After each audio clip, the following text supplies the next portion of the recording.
It's an invisible force that we put to work, trapping bubbles in a soft drink, turning liquids into foamy cream, and generating the most damaging force in an explosion. Get ready to spend some time with modern marvels under pressure.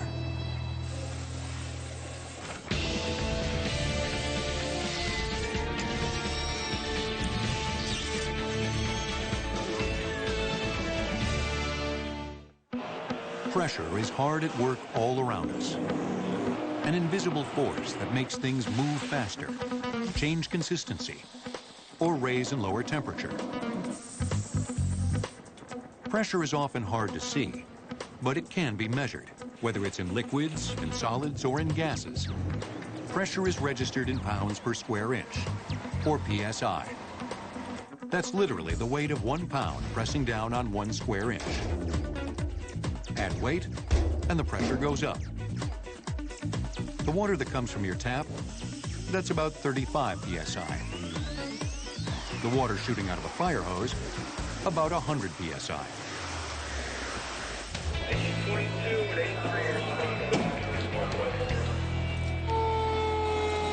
Nobody understands the power of PSI like firefighters. Engine 22 of the Danbury, Connecticut Fire Department is a state-of-the-art mobile firefighting platform designed to do one thing: generate flame-killing water pressure. Lots of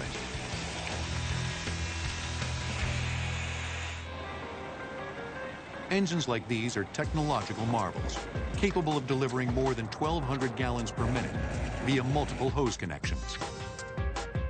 That's because the engine's internal pump creates enormous pressure that can push water out at top speeds. Engine 22 only carries 500 gallons, so these high-pressure hoses are going to need more water, fast. In most fires, that water comes from a fire hydrant. A 5-inch diameter supply hose locks into the town's water system. The pressure is on, and the hose springs to attention. But municipal fire hydrants are unpredictable, delivering water at varying pressures. So the fire engine itself juggles the inflows and outflows, keeping the pressure constant. Tackling a fire from a ladder truck adds another layer of complexity. The engine has to generate additional PSI to compensate for its height over the ground. 22 driver, 24, water's on the way. It's like pumping 1,000 gallons of high-pressure water up a steep hill every minute. You have a big fire, you need big water. Firefighters can't handle this volume of water by hand. We could unsheathe all the shingles off this roof. You're putting 1,000 gallons of water out at 80 pounds per square inch. That's a lot of force. It's an awesome amount of power. Nothing is more critical to this high-pressure offense than a strong defense, and it comes from a fire hose. A flexible cylinder lined with synthetic rubber. This is a rubber extrusion machine. We're making a tube liner. So the rubber actually works really well in the fire hose because it enables the fire hose to dilate and swell and stretch under pressure. It also obviously provides sealant for the water to transfer. All-American Hose in western Pennsylvania uses about 2.5 tons of synthetic rubber every day. This liner will fit inside a sturdy outside covering made of tightly woven nylon. The weaving machine spins at 100 RPMs. The weave is so tight, the machine's output is only 2 feet per minute. After weaving, each jacket is manually inspected for any defects that could cause the hose to weaken and burst under firefighting pressures. The jacket and rubber liner come together on this 100-foot-long table. A fire hose is usually made of three sections. One is the inner rubber liner, which we insert into the inner jacket. And then we take that inner jacket liner assembly and we insert it into an outer jacket. That protects the hose whenever it's under pressure. It also protects it when it's under fire conditions. Pressure seals the deal with an 80 psi hot steam treatment for 15 minutes. The steam expands the hose to operating size for the first time and activates an adhesive that binds the inner layers together. The steam, heat, and pressure make the fire hose even more rugged.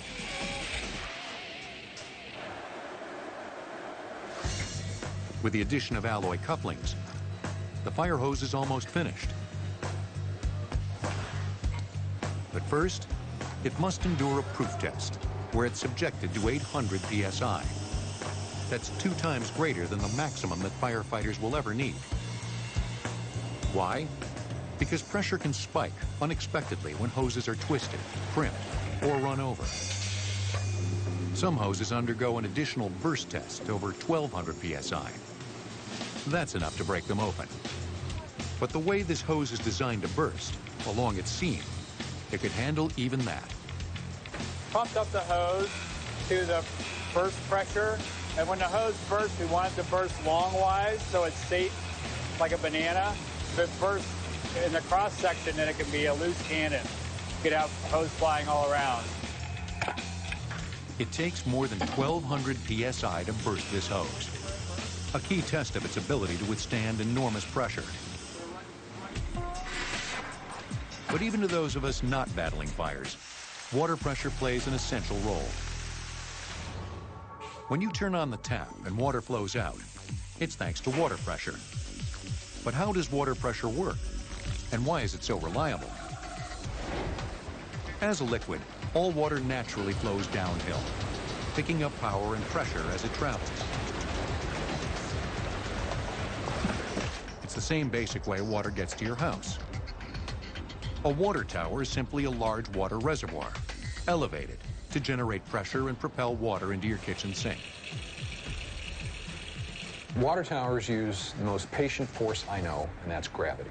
All you have to do is rely on the mass of water to push it through the pipes, and for the most part, you're in pretty good shape. Your typical water tower holds more than 1 million gallons, but its height is its most important feature. For every 2 feet that water is raised off the ground, it contributes 1 more pound of pressure, or PSI, to the system. A water tower must be tall enough to push water through a network of pipes and into surrounding homes and businesses. Most cities aim to generate pressure between 50 and 100 PSI. Water towers are usually taken out of service for maintenance once a year. This gives us a rare opportunity to step inside its pressure-creating construction.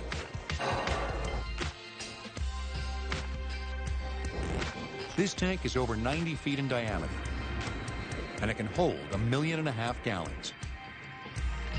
When the tank is full, there would be 35 feet of water above us. In Loudoun County, Virginia, Caldwell Tanks is now constructing what will be the country's biggest water tower site. These 2 massive 3 million gallon towers are half steel plate and half reinforced concrete. The pedestal has a diameter of 64 feet and 12-inch thick walls all the way around. The pedestal height is on the order of 110 feet, including the dome that is on top of the pedestal. When it's completed, the 500-ton tank will be hoisted up to the pedestal's dome and locked into position. This 116-foot diameter tank will deliver 50 pounds of pressure into the local water system, serving 15,000 households. But what happens to your water pressure if you live in a building that's taller than the highest water tower? That's a problem that New York City first faced more than 100 years ago, when it began to grow taller. There wasn't nearly enough water pressure for the topmost floors. The solution became an icon, a water tank for every building over 80 feet. Water tanks are old school, but they still work. Water tanks like these are replaced every 25 years. The job has to be completed in less than a day. A challenge American Pipe and Tank is ready to take on. While this tank is empty, this building has no fire protection. So it's pretty critical that gets back online as soon as possible.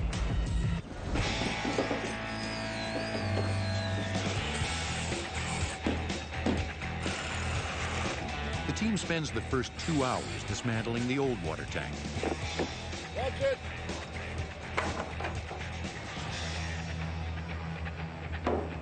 Next, they assemble a barrel large enough to supply this 9-story building. 5,000 gallons should do it. The team erects a circle of staves and then tightens them into position by a series of hoops. All of this while dangling more than 100 feet over the pavement. In New York City, all water tanks, old and new, are made of wood. Wood is a great material for an outdoor water tank. Wood is a natural product. It breathes. It does very well outdoors. When you actually look at this tank from the top, you will look down and you will see a true circle, perfectly milled and installed like a big jigsaw puzzle. Like all water towers, once completed, the tank will require very little attention to do its pressure-generating job. The water tank is a very maintenance-free type of system. A small pump in the basement fills the tank and gravity just does the rest. While New Yorkers are proud of their rooftop water tanks, some landmarks prefer to keep them out of sight. The Empire State Building was one of the first skyscrapers to hide its water up top. So even if you don't see them, water towers and rooftop tanks are up there, providing constant water and steady pressure.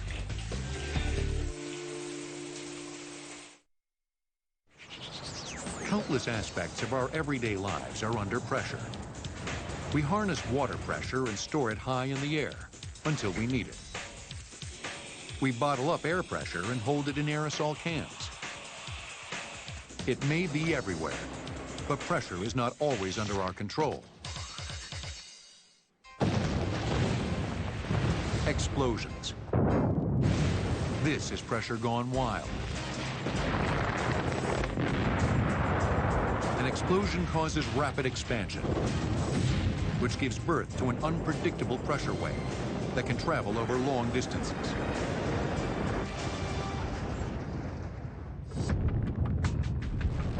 But what's really going on here? Imagine a pebble dropping into a pond. The ripples move out at a steady pace.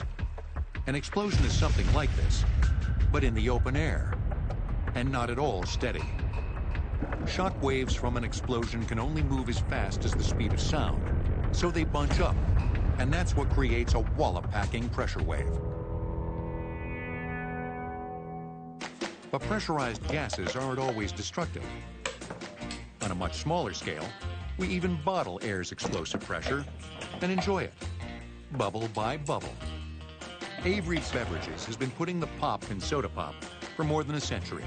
If you want to see what 300 pounds of pressure is like, I can open a valve here. It's pretty loud, though. I'll warn you ahead of time.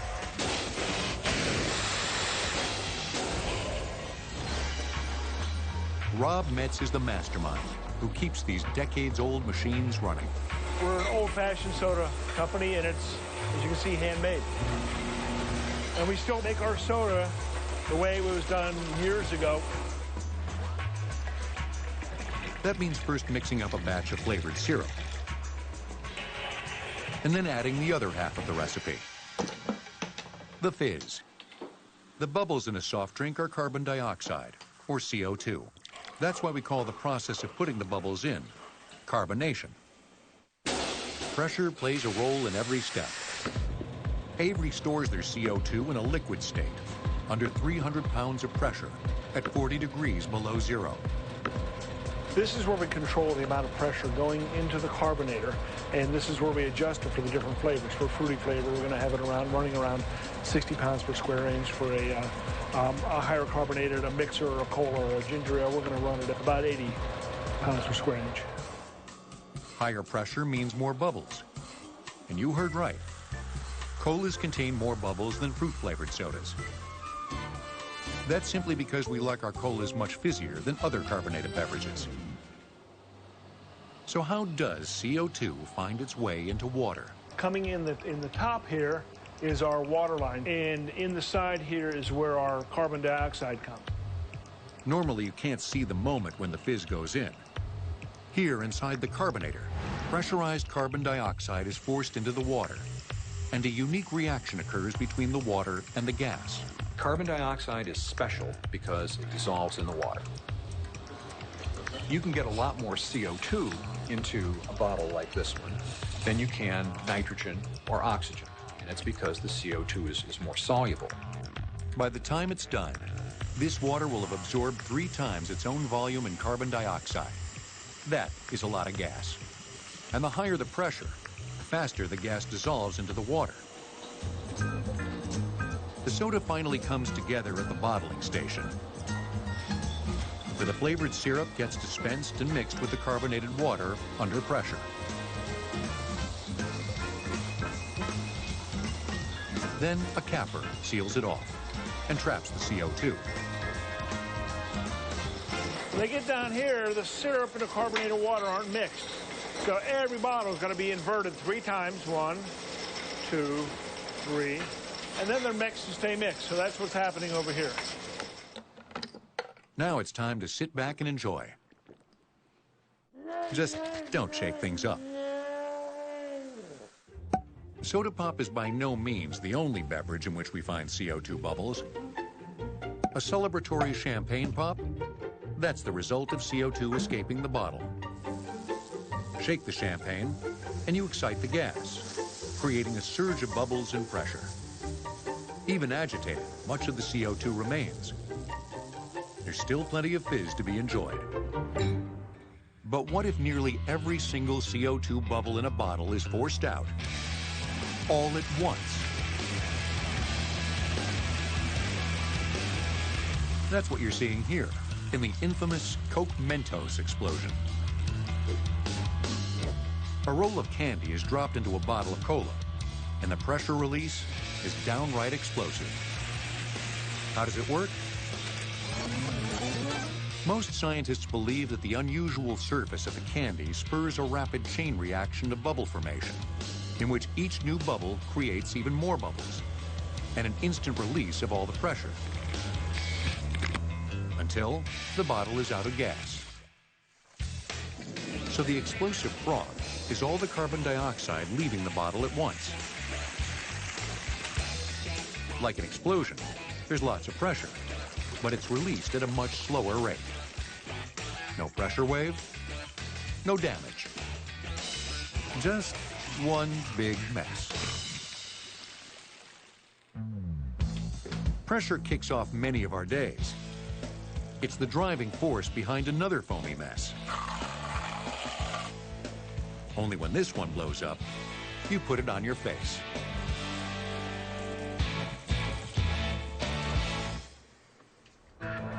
When Barbasol was invented in 1919, it was the world's first shaving cream. But it didn't become the fluffy stuff we know today until the 1950s, with the advent of the pressurized aerosol can. Before shaving cream, men had to lather up with soap. Shaving methods have evolved since then, but the materials, not so much. A visit to a Barbasol plant in Ohio reveals that shaving creams still share a key ingredient with soap: stearic acid. It starts as flakes, but it slowly transforms into a liquid as it heats to 150 degrees. Emulsifiers, sudsing agents, and filtered water are combined with stearic acid in massive 3,000-gallon mixing tanks. The pressure is yet to come. Over 10,000 empty cans enter the production line every hour. A 12-head filler processes 180 of them a minute. Well, the shaving cream at this stage pretty much looks like, I would compare it to skim milk. Fairly watery and cloudy. It's not until the propellant goes in the can that it gets the foamy, rich texture.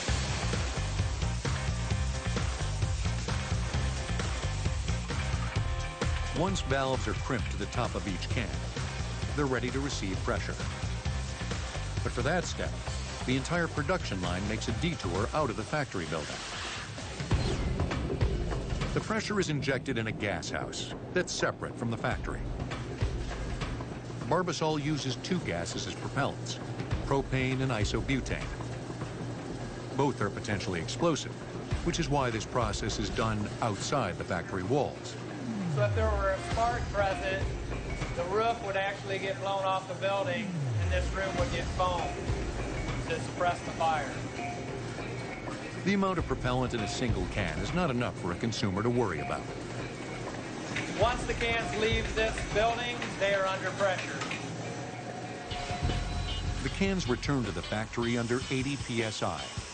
Then they run through a hot bath to ensure that there are no leaks. The heat increases pressure to over 100 psi, simulating conditions the cans might encounter during shipping.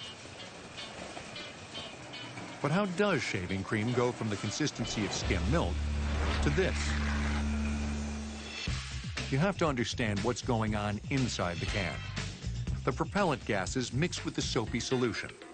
Under pressure, they become a single liquid. When the valve opens, the pressure pushes the liquid out and foamy cream emerges. The material, the propellant, is above its boiling point at room temperature. As a result, when I open the valve, I release the pressure and the propellant boils. That small amount of liquid turns into a huge amount of gas, and that's the way you're able to get a large amount of foam into a small can of shaving cream. So inside a can of shaving cream, pressure reveals what a versatile force it can be.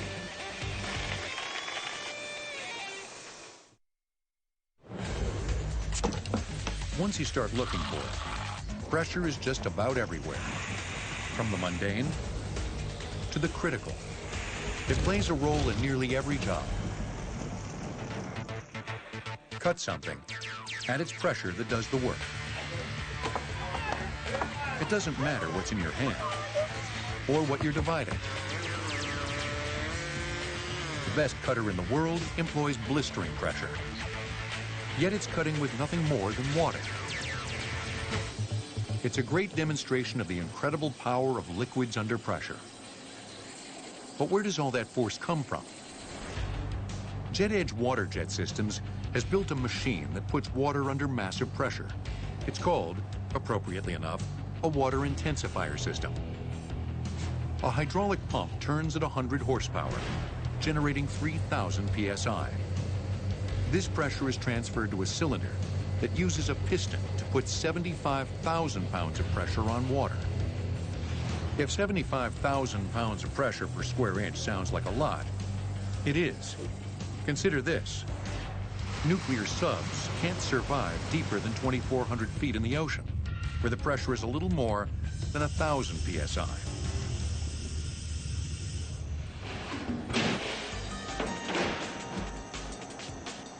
Water exits the nozzle at Mach 2, roughly 2,000 miles an hour.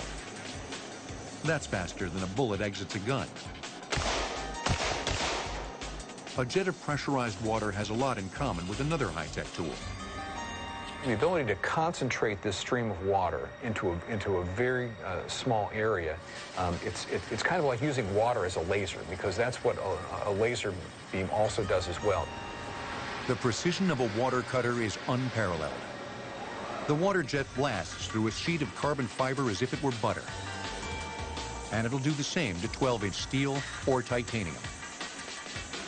First of all, the water acts as a lubricant. And second, it also acts as a cooling agent to take some of that heat away. Unlike a water jet, other cutting devices generate heat, which can warp the material or make it brittle. A water jet is unstoppable. In fact, if it weren't for a 2-foot deep bath of water underneath the material being cut, the water jet would be carving holes in the factory floor. Water can cut a number of things. You can cut sheet metal, foam, rubber, but if you want to cut something really thick, like say 6 inches of titanium, then you've got to add garnet abrasive. And that is this stuff right here. The abrasive adds erosive power to the pressurized water and accelerates the cutting. Water jet cutting has been a boon to industries like auto racing. Michael Waltrip Racing fields multiple teams on the NASCAR circuit. They build dozens of cars in their North Carolina facility every year. Custom parts cut by high-pressure water are used every step of the way. Removing the engine reveals all the parts cut by the water jet. Here we have a bare chassis. We can see a large number of components that we cut from the water jet, from our engine mounts here and on the back of the engine. Suspension pickup parts are all cut from the water jet. We've got steering arm braces where the steering connects is all cut on the water jet. The water jet cutter shapes the parts quickly and to an engineer's precise specifications. When you're traveling at over 200 miles per hour, where failure can be a matter of life and death, you want to know that every part works perfectly. By machining parts flawlessly, a water jet cutter makes racing safer. Pressurized water is ideal for cutting, and pressurized air can be just as useful. Although it lacks the weight of water, air pressure can turn into something that'll blow you away. With a sandblast, these machines clean the toughest surfaces, all powered by compressed air. Nothing beats a sandblaster at scouring paint or grit and grime from old parts. And just like with a water jet, the secret ingredient is another gritty abrasive that's driven by pressure. With pressurized media, you don't have to go anything over that. I normally recommend 90 to 100 for blasting. When it gets fully decompressed, that handle will drop, and that tells you you're ready to fill. Now you're ready to fill. If a 100 PSI sandblaster sounds lame compared to the pressures of a 75,000 PSI water jet cutter, it's not. At 100 PSI, a sandblaster will strip naked skin to the bone. Bad Boy Blasters, manufacturers' custom sandblasters, and every single one relies on pressurized air. But blasting with abrasives is a dirty, dusty job and can require a lot of cleanup. They've invented a vacuum that sucks away the abrasives and paint as fast as it can be blasted. The paint dust stays in the air filter. Turn on the vacuum. Now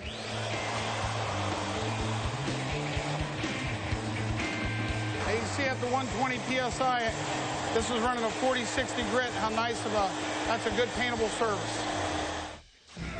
A self-contained blast cabinet made of welded sheet metal makes sandblasting even less messy. Sandblasters are highly efficient, yet despite the name, they don't use sand. Sand can cause silicosis, a potentially fatal lung disease. Most industrial sandblasters like these now use aluminum oxide, the same material commonly found on sandpaper. Aluminum oxide can survive multiple runs through a blaster. You can blast anything. I got people doing anything from blasting glass, doing designs, metal parts, a lot of aircraft industry work. It may not pack the punch of a water jet, but a blast of air pressure is all it takes to turn an old hunk of metal into something shiny and new.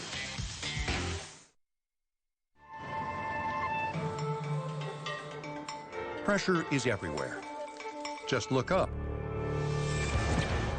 The atmosphere rises more than 20 miles over our heads. And all that air has weight. A very precise weight, in fact.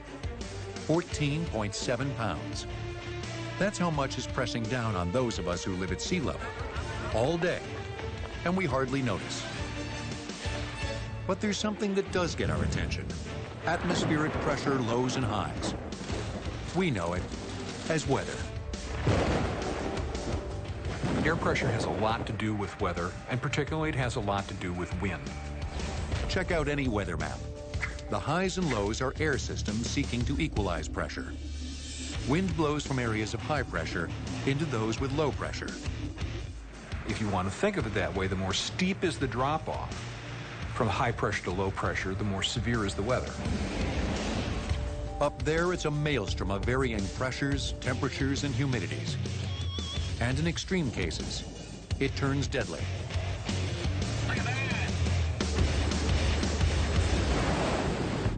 But air doesn't exert nearly as much pressure as the other substance that rings our planet.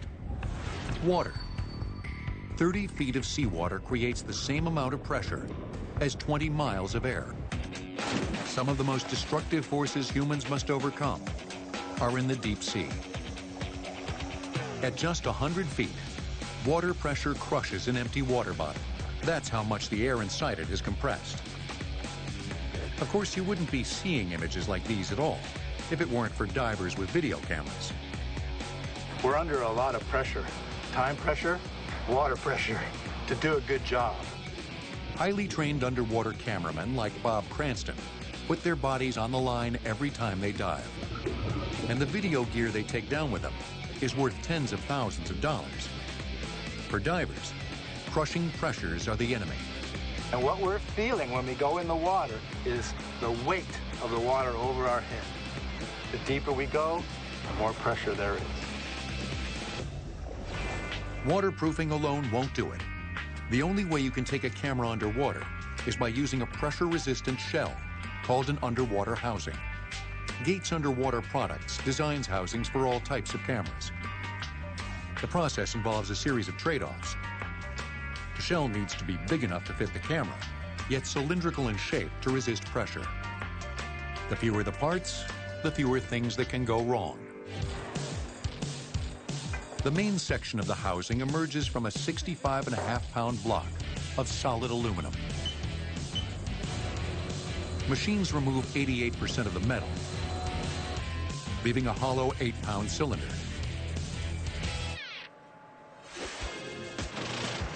Then it's on to the tumbler, which polishes away any sharp edges with synthetic rocks and water. But even if all parts are perfectly machined, a seal can always fail due to human error. The user has to do a visual inspection to make sure there is nothing on the O-ring that can compromise it. Something as small as, say, a human hair laying across the O-ring can allow water to pass at that point. Large silicone O-rings seal big openings against pressure. And tiny sleeves, called glands, employ a double set of seals to maintain pressure on the knobs and shafts that control the camera. As the last step before plunging into the crushing ocean, workers test the housing's ability to survive. First, they test for normal pressure by sucking all the air out of the housing.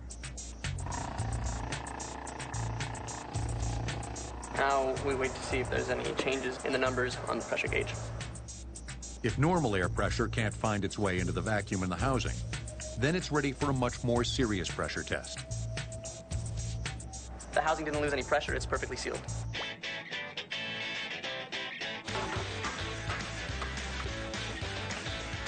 But how will it do when the pressure is multiplied? So now I'm adding pressure to the tank, which will bring us up to at least 100 psi, and simulate our dive to about 225 feet.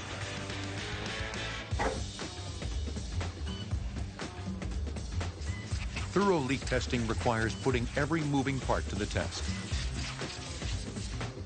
I'm looking for any water that might be in any control shaft or around any sealing areas.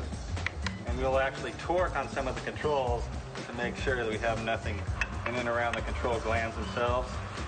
Checking around the port area. This one passed the test. Down here, minimal visibility makes gathering images even more challenging. Gates camera housings can perform in waters as deep as 450 feet, where the pressure is more than 215 psi, about 15 times greater than it is on the surface. Even at 100 feet, the psi is 4 times greater than at the surface. A crushing force that also challenges a diver's body. The ocean applies pressure on all air spaces. Our lungs have air inside of it. Our mask, our ears, all of these areas have to be equalized in our body. Otherwise, we feel squeeze and pain, and it's a bad thing. Even the air coursing through a diver's bloodstream changes with the pressure. This is one of diving's greatest hazards. Every minute a diver spends underwater, his blood absorbs more foreign gases, like nitrogen. If he ascends to the surface too quickly, dissolved nitrogen bubbles will turn back into gas, just like CO2 in a bottle of soda pop when it's uncapped. This potentially lethal phenomenon is called the bends. Divers can use a computer to calculate the amount of pressure they're exposed to and calibrate a slow return to the surface. Coming back from a deep dive may take hours of slow decompression. So every diver knows that pressure is a force to be reckoned with.